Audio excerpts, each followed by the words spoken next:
శ్రీమతి లక్ష్మీ జైపాల్ రెడ్డి గారు, పద్మారెడ్డి గారు, మంత్రివర్యులు శ్రీ నిరంజన్ రెడ్డి గారు, శ్రీనివాస్ గౌడ్ గారు, పార్లమెంట్ సభ్యులు శ్రీనివాస్ రెడ్డి గారు, ఈరోజు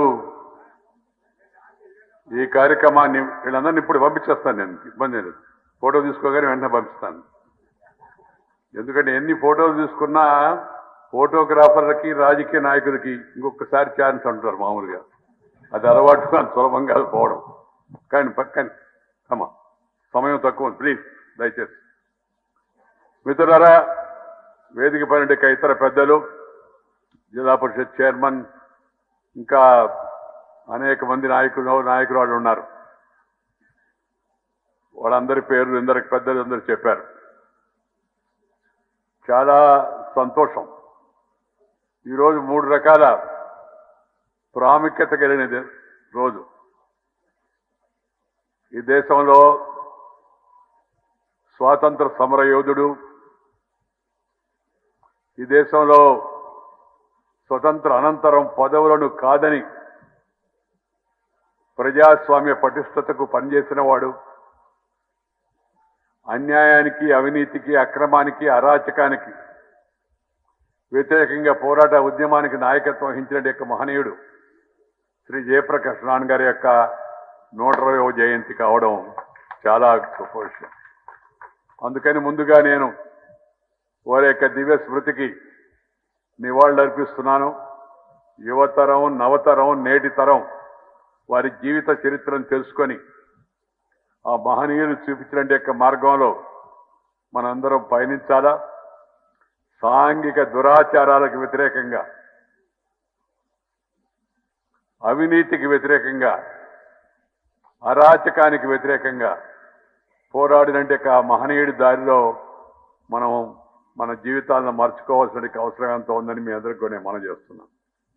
నేను విద్యార్థిగా ఉన్నప్పుడు శ్రీ జయప్రకాష్ నారాయణ గారి యొక్క భావజాలంతో కొంత ప్రభావితమై ఆయన విశ్వవిద్యాలయానికి పిలిచాను. నేను మా విశ్వవిద్యాలయానికి అధ్యక్షుడిగా అధ్యక్షుడిగా ఉండి పిలిస్తే ఆయన వచ్చారు, విద్యార్థులను ఉద్దేశించి ప్రసంగించారు.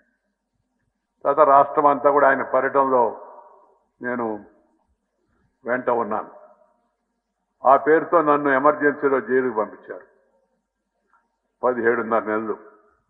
ఆ జైలుకి వెళ్ళడం వలన నా రాజకీయ జీవన గమనమే మారిపోయింది. లేకపోతే మామూలుగా వకీలుగా ఉండవలసిన వాడిని రాజకీయాల్లోకి వచ్చి దేశంలో 2వ అత్యున్నత రాజ్యాంగ పదవికి చేరుకునే అవకాశం వచ్చేది కాదు. రెండవది, ఇవాళ మా మిత్రుడు, ప్రియమిత్రుడు, అసెంబ్లీలో సహచరుడు, పార్లమెంట్లో కూడా సహాధ్యాయి, రాజకీయ రంగంలో ప్రజ్ఞా పాఠవాలు చూపించి నీతికి, నిజాయితీకి, సిద్ధాంతానికి మారుపేరుగా నిలబడి అఖండమైన యొక్క మేధా సంపత్తిని కలిగి వాక్చాతుర్యము అటు ఆంగ్ల భాషలో, ఇటు తెలుగులో, హిందీలో భాషల్లో కూడా చక్కగా మాట్లాడే నైపుణ్యం కలిగిన మహా వ్యక్తి, మనందరం గర్వితైన వ్యక్తి, మీ జిల్లా వాస్తవ్యుడైన శ్రీ జైపాల్ రెడ్డి గారి యొక్క విగ్రహాన్ని ఆవిష్కరించుకోవడం, దాన్ని ఆవిష్కరించే అవకాశం నాకు కల్పించడం చాలా సంతోషం అని మీ అందరికీ కూడా నేను మనవి చేస్తున్నాను. మూడవది, శ్రీ జయప్రకాష్ నారాయణ గారి పేరిట ఏర్పాటు చేసిన ఈ ఇంజనీరింగ్ కళాశాల 25 సంవత్సరాలు పూర్తి చేసుకొని విజయవంతంగా ముందుకు వెళుతున్న సందర్భంగా మనందరం ఇక్కడ ఇవాళ సమావేశమయ్యాం. ఈ కళాశాల స్థాపకులు, నిర్వాహకులు శ్రీ రవికుమార్ గారు, వారి మిత్రులందరినీ నేను హృదయపూర్వకంగా అభినందిస్తూ ఉన్నాను. గ్రామీణ ప్రాంతాల్లో సాంకేతిక విద్యను అందరికీ అందించాలనే ఉద్దేశంతో ఉన్నత ఆశయాలతో కళాశాలను ఏర్పాటు చేయడం, సత్సంప్రదాయాలను కొనసాగిస్తూ ముందుకు తీసుకెళ్ళడం, పద్ధతిలో కళాశాల జరపడం అంత సులభమైన విషయం కాదు. పెద్దలు చెప్పేవాళ్ళు, politics was a mission, medicine was a mission, education was a mission for the sake of the nation, and we must continue it with passion without giving any remission or omission or expecting any commission అని చెప్పి పెద్దవాళ్ళు చెప్పారు. Of late మార్పులు వస్తూ ఉన్నాయి, సమాజంలో అనేక ప్రమాణాలు పడిపోతూ ఉన్నాయి, మిషన్లు కమిషన్లుగా మారిపోతూ ఉన్నాయి.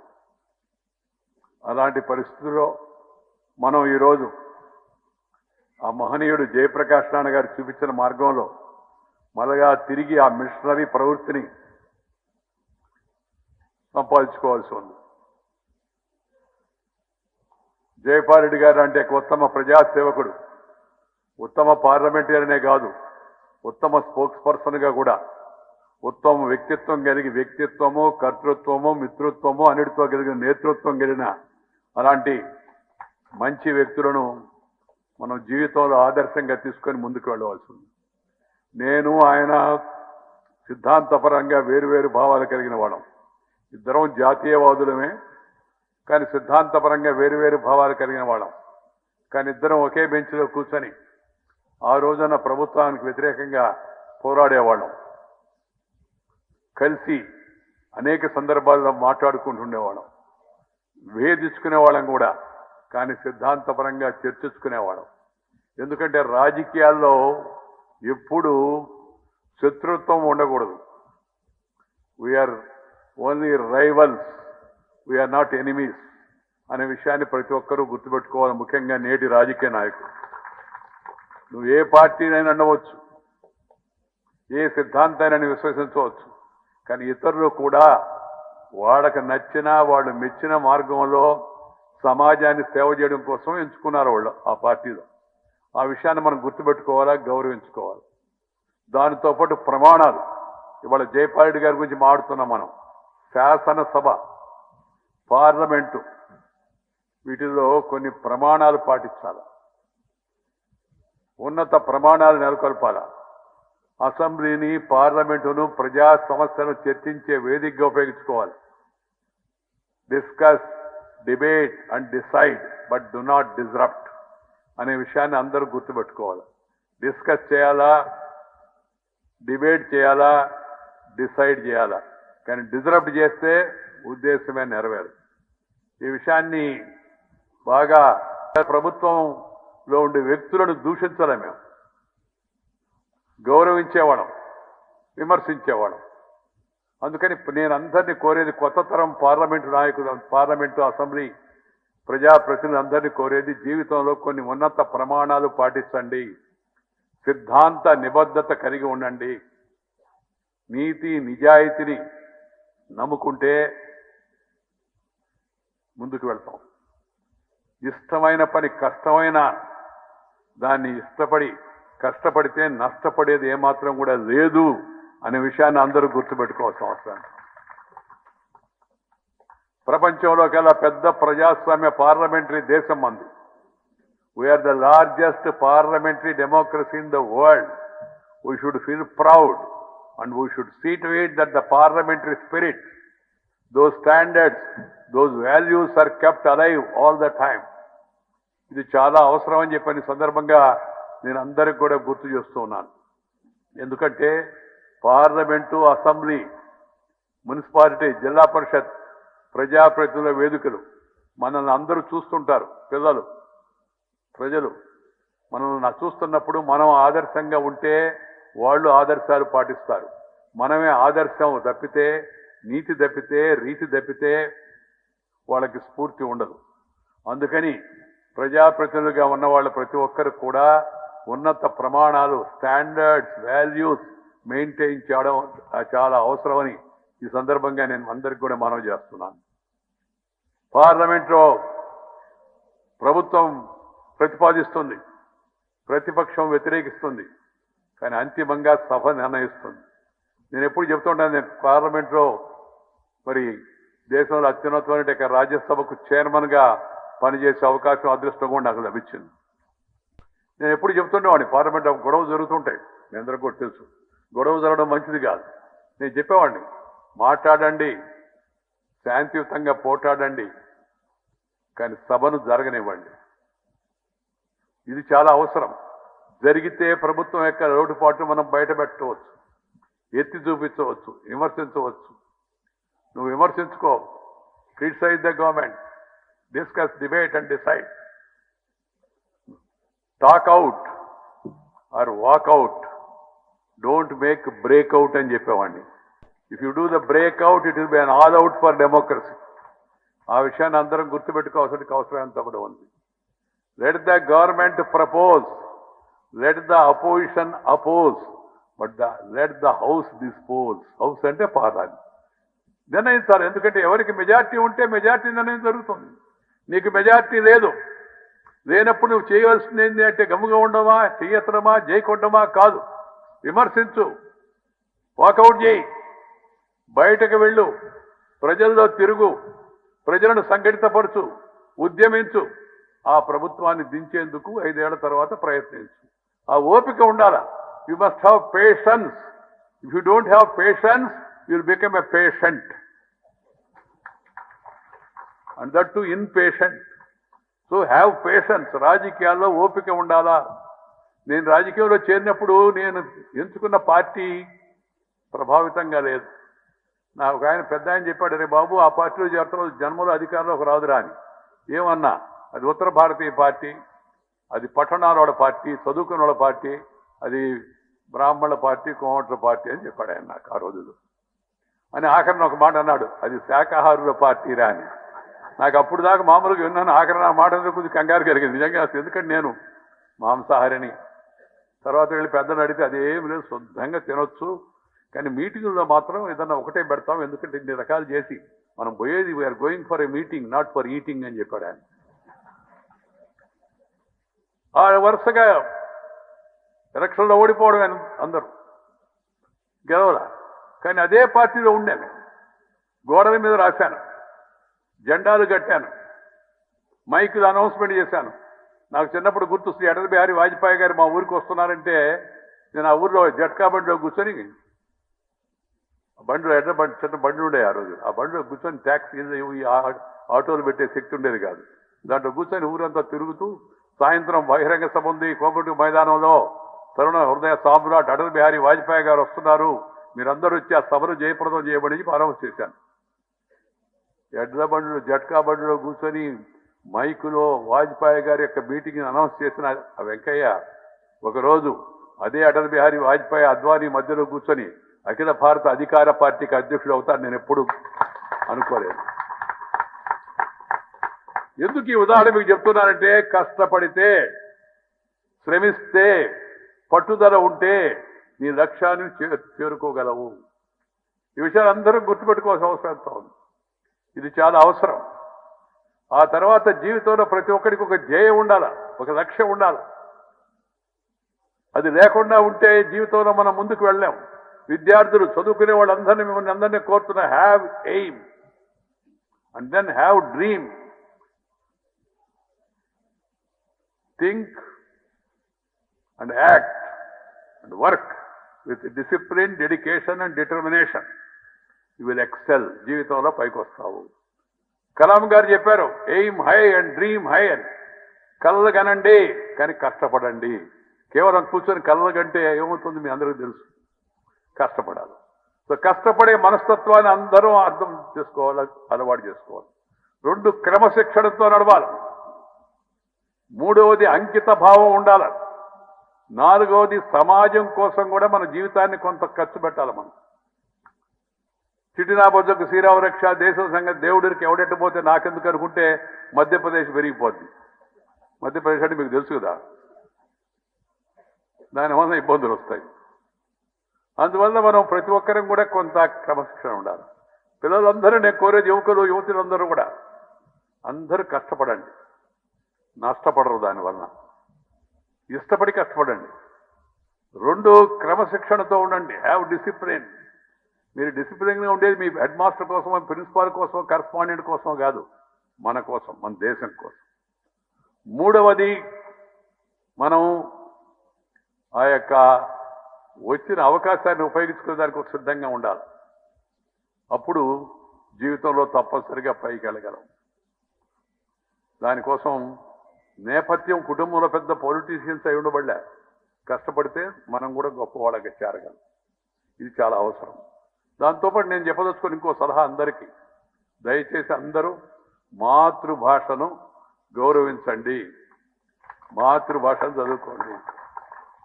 నేను అసలు ప్రభుత్వం రాబోయే రోజుల్లో ప్రాథమిక విద్య, హై స్కూల్ విద్య వరకు మాతృభాషలో కొనసాగాలనేది నా యొక్క దృఢమైన విశ్వాసం. 4 విషయాలు ముఖ్యం. 1, రిమెంబర్ మదర్, అమ్మని గుర్తుపెట్టుకోండి. జన్మనిచ్చిన, నీకు అదృష్టం కలిగించిన అమ్మని గుర్తుపెట్టుకోవాలి. ఎప్పుడు ఆ తల్లిని గుర్తుపెట్టుకొని ముందుకెళ్ళాలి. కన్న తల్లిని, జన్మభూమిని, పుట్టిన ఊరుని, కన్న తల్లిని, జన్మభూమిని, మాతృ గర్భం నుంచి వచ్చిన మాతృభాషను, మాతృదేశాన్ని మర్చిపోయిన వాడు మానవుడే కాదు అనేది గుర్తుపెట్టు. మాతృభాష కంటి లాంటిది, కంటి చూపు లాంటిది. పరాయి భాష కళ్ళద్దాలు లాంటిది. కంటి చూపు ఉంటే కళ్ళద్దాలు పనిచేస్తాయి. కంటి చూపే లేదనుకోండి, even if wear Ray-Ban glasses జుబాన్ సెక్కు జాయగానే. ఈ విషయాన్ని గుర్తుపెట్టుకోవాలి. అంటే ఇతర భాషలను గౌరవించకూడదా? తప్పనిసరిగా గౌరవించాలి. ఎన్ని భాషలు కావాలంటే అన్ని భాషలు నేర్చుకోవాలి. First mother tongue, then brother tongue, then other tongue or any tongue. ముందు మాతృభాష, ఆ తర్వాత హిందీ నేర్చుకుంటావా, తెలుగు నేర్చుకుంటావా, మరాఠీ నేర్చుకుంటావా, పంజాబీ నేర్చుకుంటావా, అస్సామీ నేర్చుకుంటావా, కన్నడ నేర్చుకుంటావా, నీ ఇష్టం నేర్చుకో. ఇంగ్లీష్ కూడా నేర్చుకో. కానీ ఇంగ్లీషే నేర్చుకుంటే కానీ పైకి పోలేమనుకోవడం తప్పు.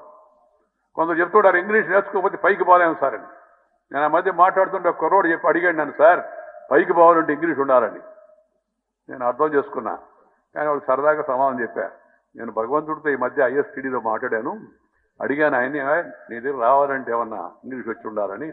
అదేం అవసరం లేదు, ఎక్స్పైరీ డేట్ అయిపోయిన తర్వాత ఎవరికైనా నేరుగా డైరెక్ట్గా వచ్చే అవకాశం ఉండదని చెప్పాడు ఆయన. ఆ కుర్రోడు తెలివిగా ఉన్నాడు, సార్ మీరు ఇంకేంగా చెప్తున్నారు, నేను అడిగింది అది కాదు సార్, పైకి వెళ్ళాలంటే. నువ్వు చెప్పింది అర్థమైందిరా బాబు, చెప్తాను, నీకు అర్థం చేసుకో. ఈ దేశ రాష్ట్రపతి మొన్నటి వరకు రామ్నాథ్ కోవింద్, అబ్బాయి అడిగినప్పుడు నేను ఆయన కాన్వెంట్కి పోలా, మాతృభాష చదువుకున్నాడు, రాష్ట్రపతి అయ్యాడు. ఈ దేశ ఉపరాష్ట్రపతి అయిన నేను ఆ రోజు వీధి బడిలో చదువుకున్నా, ఇంగ్లీష్ కూడా చదువుకోవాలా, దేశంలో 2వ అత్యున్నత స్థానానికి ఎదిగాను. 3, ఈ దేశంలో సుప్రీంకోర్టు ప్రధాన న్యాయమూర్తిగా పనిచేసిన జస్టిస్ రమణ అని ఆ మధ్య చెప్పాడు, నేను మాతృభాషలో చదువుకున్నానండి. ఈ దేశాన్ని ప్రపంచంలో వాళ్ళు శక్తివంతమైన ప్రధానమంత్రిగా పేరు కనబడుతున్నట్టు యొక్క శ్రీ నరేంద్రభాయ్ మోదీ, ఆయన కాన్వెంట్ మొహం కూడా చూడాలి, కానీ ప్రపంచంలో గుర్తింపు తెచ్చిన ఆయన. మన ముఖ్యమంత్రి కేసీఆర్, ఆయన కూడా మాతృభాషలో చదువుకొని మాతృభాషను ప్రోత్సహిస్తున్నాడు, మాతృభాషలో మాడుతున్నాడు. తగ్గలేదే, పైకి చేరలేదా? చేస్తారు. దాంతోపాటు ఈ అధునాతన సాంకేతిక పరిజ్ఞానాన్ని పెంచుకోవాలంటే ఇంగ్లీష్ కూడా నేర్చుకోవాలి. ముందు అసలు భాష నేర్చుకోవాలి, అమ్మ భాషను నేర్చుకోవాలి. ఇది చాలా అవసరం. ఇంటిలో, వీధిలో, గుడిలో, బడిలో, అమ్మ ఒడిలో మాతృభాషలో మాట్లాడండి. ఈ పెద్దోళ్ళు కూడా నేను కోరుతున్నా, సగం పెద్దోళ్ళు పిల్లకాయలు చెరగొడుతున్నారు. పిల్లకాయల కన్నా పెద్దోళ్ళు ఏంటంటే నాన్న, మమ్మీ అను, డాడీ అను. ఈ మమ్మీ, డాడీ, బిడి, జాడీ, కేడీ ఎందుకు మనకు ఆ వ్యాపారం నాకు అర్థం కాదు. అమ్మా అంటే అంతరాళ నుంచి వస్తుంది, మమ్మీ అంటే బూత్లో నుంచి వస్తుంది. రాత్రి గవర్నమెంట్ ఒకసారి ట్రై చేసుకొని చూడండి.